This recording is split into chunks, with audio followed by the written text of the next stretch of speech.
Well, the late night meltdown has been something to behold. Stephen Colbert returned to air last night and had what can only be described as a total and complete meltdown, a complete cope session that we're going to talk about in a separate video. Jon Stewart took it a step further, completely melting down on air, and what was supposed to be some sort of comedy bit, but was ruthlessly mocked online. In fact, even the wokies that he so courts viewed his minstrel show, you'll have to see it, as slightly offensive. And it's just so hilarious that Donald Trump, let me make it very clear. Donald Trump is the sole reason for the destruction of late night television. 12 years of TDS is why these institutions that have been on the air 30, 40, 50 years in some cases are no longer on the air. It's not just the cultural shift. It is the insane obsession with Donald Trump that completely destroyed them. And I'm absolutely loving it. We'll get to that after a super quick word from this video sponsor, Private Internet Access. If you aren't using a VPN yet, you're completely missing out, and Private Internet Access is the one I use on all of my devices. If you've been following the news, you see that censorship, websites, apps are getting shut down in certain countries, all sorts of craziness. Well, a VPN helps you never have to worry about that. Private Internet Access also protects you from the prying eyes of hackers, internet service providers, and others that can view your personal data. Perhaps also just as importantly, Private Internet Access allows you to access region-restricted content from all over the world. Streaming services like Netflix, Amazon Prime, and more have different library options based on where you're located, and some shows simply cannot be accessed if you're not in the target location. Happens to me all the time. Many sports events also have regional blackouts. Well, VPNs can be a convenient way to make sure you're getting the content that you're paying for. Private Internet Access also allows you to protect an unlimited amount of devices all at the same time, so your entire household with a single subscription. And I've been working with Private Internet Access so long that I have an absolutely massive discount available to my viewers.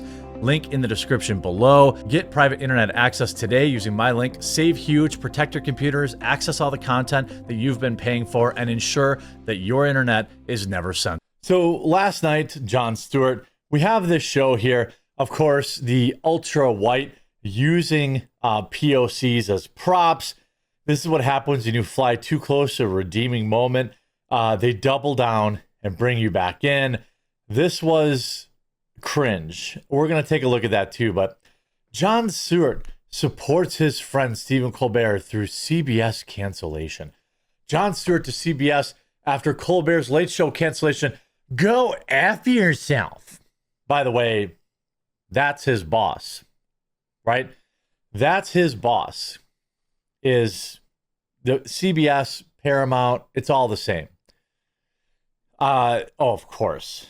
I wonder why Rolling Stone would want to put this behind a paywall. It's almost like the mainstream media is also completely destroyed by TDS. Because sure, it works for a little while.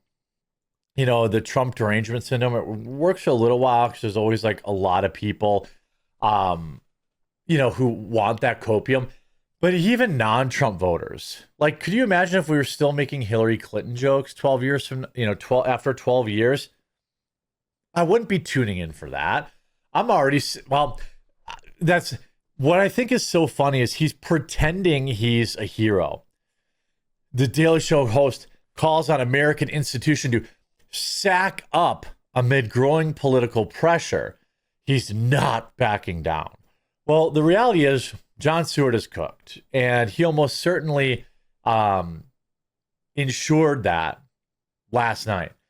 Jon Stewart backed Stephen Colbert during Monday night's monologue on the Daily Night Show, joining a chorus of voices slamming CBS after its abrupt decision to end the Late Show in 2026, which Colbert has hosted for a decade. By the way, the show has been losing nearly $50 million a year on a $100 million budget for the past 3 to 4 years at minimum. One wonders if the show was ever profitable. Only communist morons would think that this show should stay on the air. The idea that is it like CBS is a business. Are they supposed to keep the show on the air just so they can continue to totally own Trump? I mean, Trump's not going to be president, most likely, in 3 more years. And over the last 12 years, these networks have basically admitted that they have absolutely no ability whatsoever to entertain when it's not making Orange Man bad jokes. In a statement last week, the network claimed the cancellation was financial, which it clearly was. However, the decision to cut Colbert's top-rated show drew backlash since the announcement came days after Colbert criticized Paramount's CBS parent company over its decision to agree to a settlement with Trump. I understand the corporate fear. I understand the fear that you and your advertisers have with this $8 billion at stake, but I understand this truly. The shows that you now seek to cancel, censor, control is not an insignificant portion of that $8 billion value, but it actually is, Jon Stewart. The Late Show had a $100 million budget. If it was losing $50 million a year, what would any normal financial person place as a value on that? A value on a show, a value on a product. Let's just say it's not a propaganda machine like the late night show host or late night shows. Let's say you own a lawnmower factory. And that lawnmower factory has been operating $50 million in the red for the past 4 years with zero signs of that changing.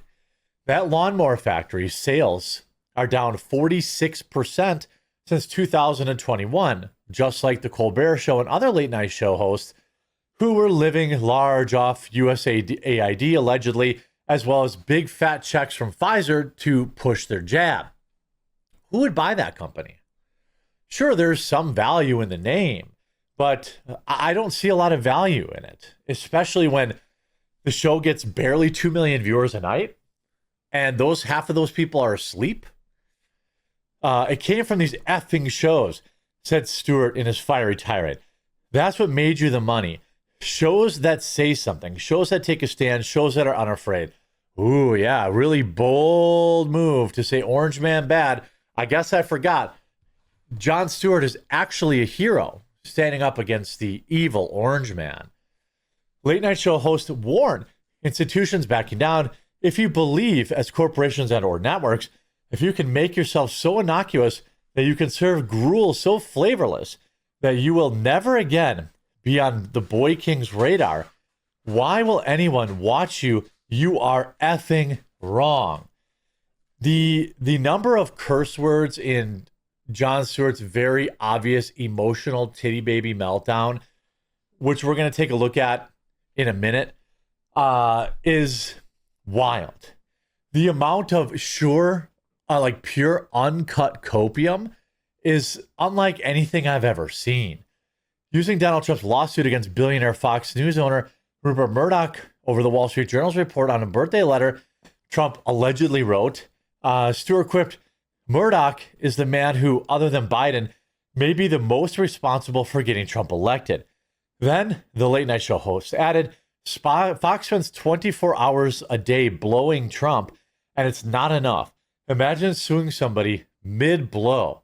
Finish up down there, and I'll see you in court. I mean, that's a funny joke, but he's not actually suing Fox. He's suing the Wall Street Journal for running an article as fact that pretty much nobody believes. And it's like they're going to put their company at risk for that. Paramount, which owns both CBS and Comedy Central, has faced financial struggles amid the merger with Skydance Media proposed last year and is still awaiting for approval by the Trump administration's FCC.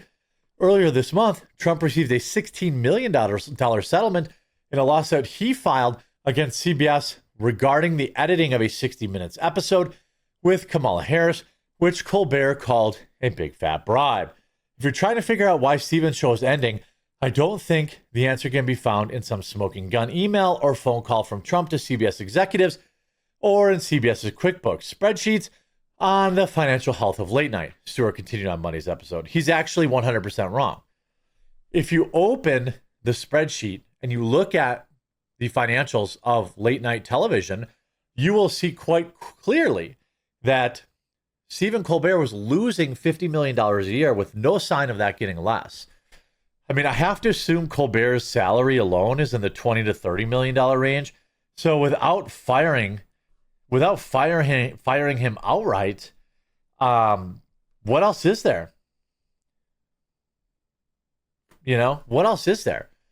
I think the answer is the fear and pre-compliance that is gripping America's institution at the very moment, which is also nonsense because during his presidency, 2016 to 2020, these shows were profitable.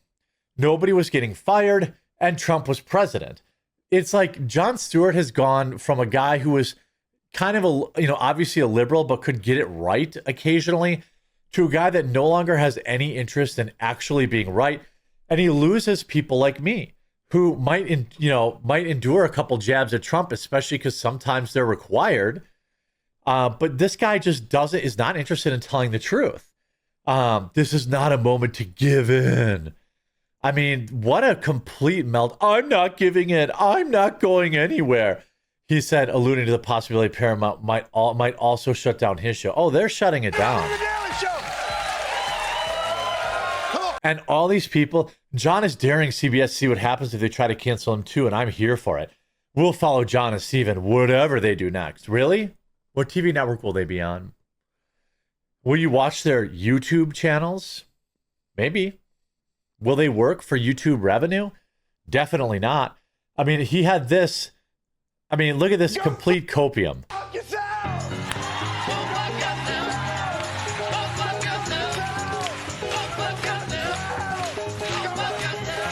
Wait, bring it down.